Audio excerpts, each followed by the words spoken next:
Quite often we need to delete a folder from FTP or SFTP server. This can be easily done by using FTP delete folder action. Just drag and drop it, select connection.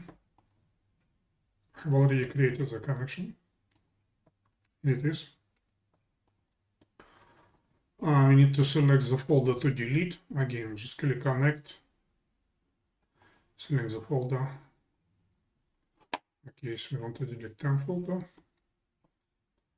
Just run it. All done. Let's check if the folder is actually deleted. Let's connect. It will fail because we don't have the folder. Let's connect again. It is not working. Click cancel. Change it here.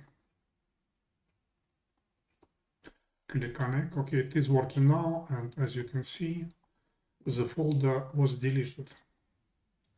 Thank you for watching. Please like and subscribe.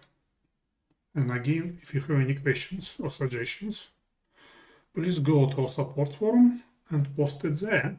And as usual, we will do our best to help you. Thank you. Bye.